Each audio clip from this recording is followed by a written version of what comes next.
اصول الفقہ کے لیے پہلے ہم کو معلوم ہونا چاہیے کہ اصول کس کو کہتے ہیں اور فروع کس کو کہتے ہیں۔ اصول کے معنی اصل سے لفظ بنا ہوا ہے۔ اصل کے معنی ہے جڑ، بنیاد۔ جمع اصل وهو ما يبنى عليه غيره، اصل اس کو کہتے ہیں جس پر دوسری چیز کی بنیاد ہو، جیسے ومن ذلك اصل الجدار، جیسے دیوار کی بنیاد ہوتی ہے، اس کے اوپر پوری دیوار ٹکی ہوتی ہے۔ وهو اساسه واصل الشجرة الذي يتفرع منه اغصانها، کہ یہ پیڑ کی اصل ہے، پیڑ کی اصل ہے جس سے اس کی شاخیں نکلتی ہیں، جس سے اس کی شاخیں نکلتی ہیں۔ تو اصل کے معنی جڑ اور بنیاد کے ہوتے ہیں، جس میں سے بقیہ شاخیں نکلتی ہیں یا جس پر باقی دیوار کی بنیاد ہوتی ہے۔ اس پر سے جمع ہے، کیا ہے اصل کی جمع؟ اصول۔ قرآن کریم میں اللہ تعالیٰ نے اصل اور فرع کا ذکر کیا ہے۔ الم تر کیف ضرب اللہ مثلا کلمۃ طیبہ، کیا تو نے نہیں دیکھا کہ اللہ تعالیٰ نے کلمہ طیبہ کی مثال کیسی بیان کی؟ کشجرۃ طیبہ، اس کی مثال ایک عمدہ پیڑ کی طرح ہے۔ اصلها ثابت وفرعها فی السماء، اس کی جڑ، اس کی اصل ثابت ہے، جمی ہوئی ہے، زمین میں جمی ہوئی ہے۔ وفرعها فی السماء، اور اس کی شاخ آسمان میں ہے۔ جڑ کہاں ہے کلمہ طیبہ کی؟ زمین میں، اور اس کی شاخ آسمان میں۔ ایمان کہاں ہے آدمی کے؟ دل میں، اور اس کے اعمال کہاں چڑھتے ہیں؟ آسمان میں۔ یہ ابن عباس کہتے ہیں کہ مومن کے دل میں ایمان کلمہ اس راسخ ہوتا ہے، اور اس پہ جو عمل وہ کرتا ہے وہ اعمال اللہ کے پاس اوپر چڑھتے رہتے ہیں۔ تو یہاں پر اللہ تعالیٰ نے اصل اور فرع کا ذکر کیا ہے۔ تو ہم کو دیکھنا ہے کہ اصول اور فروع کیا ہوتا ہے۔ اصل اور فرع، ایک آسان مثال سے اس کو سمجھیے۔ مثال کے طور پر اللہ کے نبی صلی اللہ علیہ وسلم نے حکم دیا نماز پڑھو، اللہ تعالیٰ نے حکم دیا نماز پڑھو، اقیم الصلاۃ۔ اللہ تعالیٰ نے حکم دیا زکوٰۃ دو، زکوٰۃ ادا کرو۔ اللہ تعالیٰ نے حکم دیا حج کرو جو استطاعت رکھتا ہے۔ اسی طرح سے اللہ کے نبی صلی اللہ علیہ وسلم نے کچھ چیزوں سے منع کیا ہے، یہ مت کرو، ٹیٹوئنگ مت کرو، یعنی گدواؤ مت، وہ جو گرین اس سے لکھتے ہیں باڈی کے اوپر اور جو ہمیشہ باقی رہتا ہے ویسا مت کرو۔ یا اسی طرح سے آپ نے حکم دیا داڑھی بڑھاؤ، مونچھیں کترواؤ، یا اس طرح سے بہت سارے احکام اللہ نے اور اللہ کے رسول صلی اللہ علیہ وسلم نے دیے۔ یہ کیا ہے؟ سب مختلف احکام ہیں۔ ان پہ عمل کرنا چاہیے یا نہیں کرنا چاہیے؟ کرنا چاہیے۔ اب اگر اللہ کے نبی صلی اللہ علیہ وسلم کسی چیز کی ترغیب دیتے ہیں تو اس کو کرنا چاہیے کہ نہیں کرنا چاہیے؟ کرنا چاہیے۔ جیسے اللہ کے نبی صلی اللہ علیہ وسلم نے فرمایا اللہ رحم کرے اس بندے پر جو عصر سے پہلے 4 رکعت پڑھے۔ تو اب یہ کیا ہے؟ آپ نے حکم دیا یہاں پہ؟ نہیں، حکم دیا، ترغیب دی کہ دعا کی اس کے لیے۔ لیکن آپ صلی اللہ علیہ وسلم نے دوسری چیزوں کے لیے حکم دیا، جیسے داڑھی بڑھاؤ، مونچھیں کترواؤ۔ تو اب یہ 2 چیزیں سمجھ میں نہیں آتا ہے کہ مختلف احکام ہیں، بہت سارے احکام ہیں، کچھ چیزوں کا حکم آپ نے دیا، کچھ چیزوں سے آپ نے منع کیا۔ ان کی لسٹ آپ بنا سکتے ہیں، بہت لمبی لسٹ ہوگی، یعنی اچھی خاصی کتابیں اس میں ضخیم کتابیں بنیں گی۔ کیا کیا حکم دیا اللہ کے نبی صلی اللہ علیہ وسلم نے، کن کن چیزوں کی ترغیب دی آپ صلی اللہ علیہ وسلم نے، کن کن چیزوں سے آپ نے منع کیا۔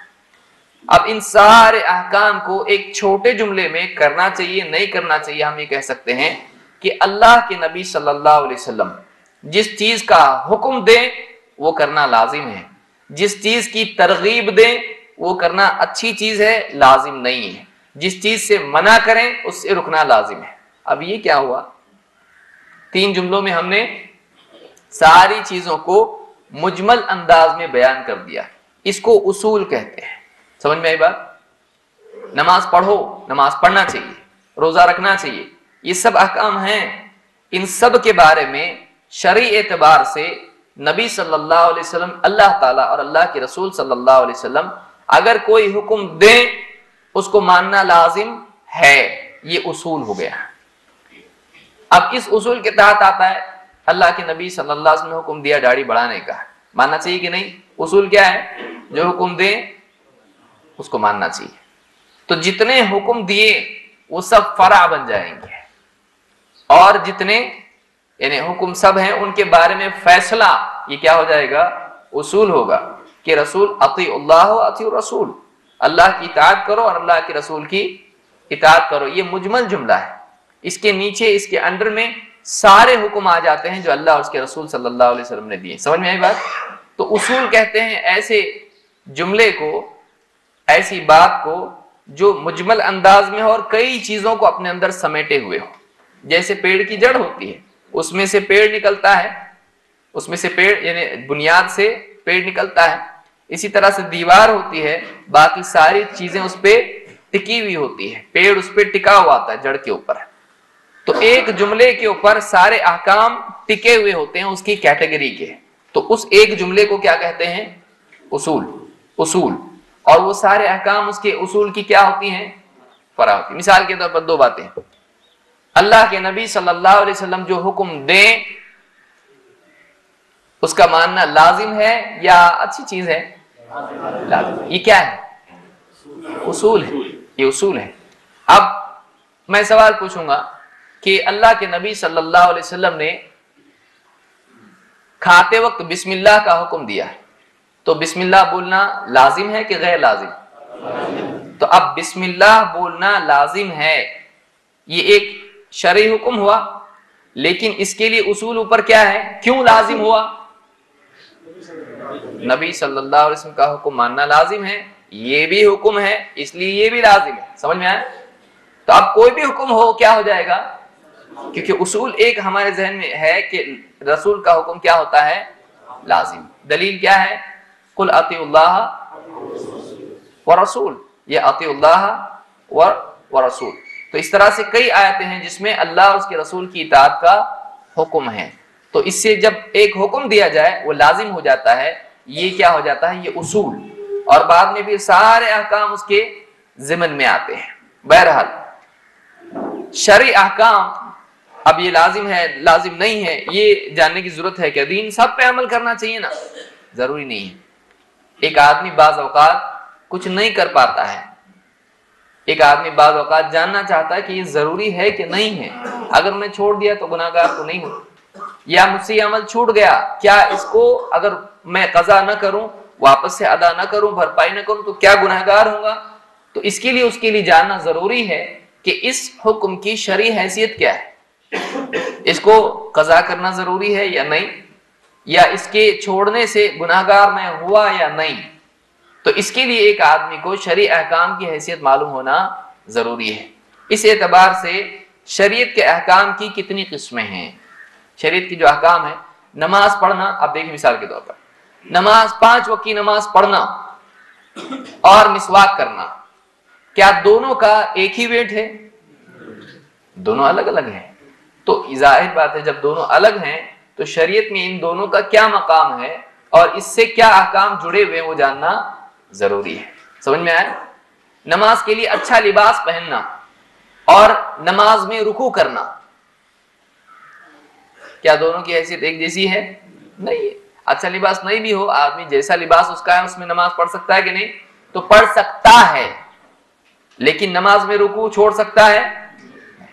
تو اچھے لباس کی بجائے کوئی بھی پھٹا پرانا پہن کے نماز پڑھ لیا، نماز ہو جائے گی؟ ہو جائے گی۔ لیکن اگر رکوع نہیں کیا تو نماز ہوگی؟ تو یہ جاننا ضروری ہے کہ کیا ضروری ہے، کیا چھوڑے تو بھی چلتا ہے، کس چیز کا کیا حکم ہے۔ مثلا ایک آدمی نماز میں کوئی چیز بھول جاتا ہے، اب اس بھولنے سے نماز پر کیا اثر پڑتا ہے؟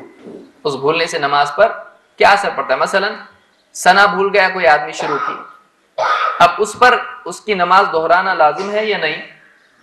سجدہ سہو کرنا لازم ہے یا نہیں؟ یا اسی طرح سے اگر کوئی آدمی نماز میں سورہ بھول جاتا ہے کوئی پڑھنا سورہ فاتحہ کے بعد، اب کیا کرے گا؟ نماز دہرائے گا، سجدہ سہو کرے گا، لازم ہے سجدہ یا نہیں ہے کہ نہیں ہے؟ نہیں، فقہا بیٹھے ہوئے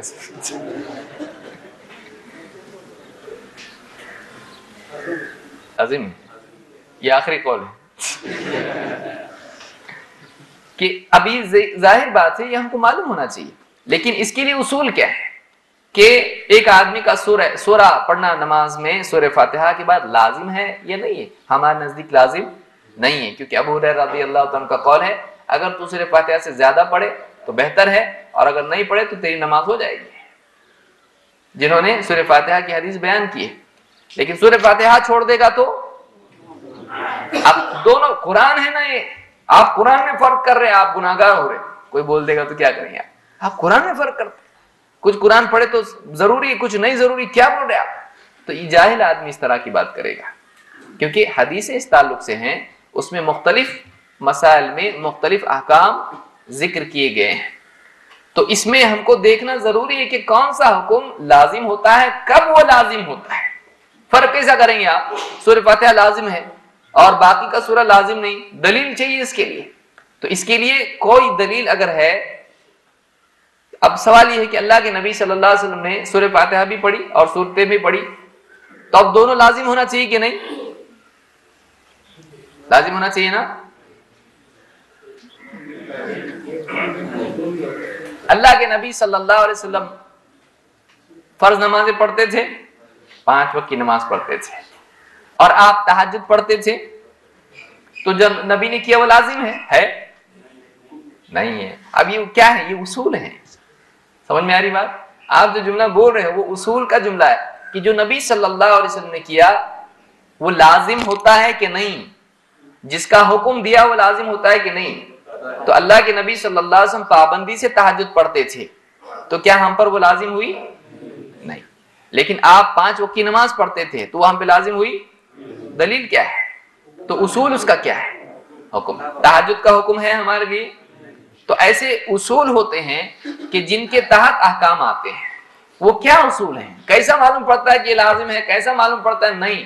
کچھ بھی بولنے کا کیا نہیں، اس کے لیے کچھ دلائل ہوتے ہیں جس کو ہم کو یاد رکھنا ہے۔ ابھی اتنا زیادہ وقت ہمارے پاس نہیں ہے کہ ہر چیز کی تفصیلی دلیل دیکھی جائے، کئی کتابیں اس میں موجود ہیں، علماء نے مستقل اصول الفقہ پر کتابیں لکھی ہیں، جن میں سے بہت اچھی کتابوں میں سے ایک شیخ عثیمین کی کتاب ہے الاصول من علم الاصول، یہ عربی میں ہے، اردو میں میرے علم میں کتاب نہیں ہے۔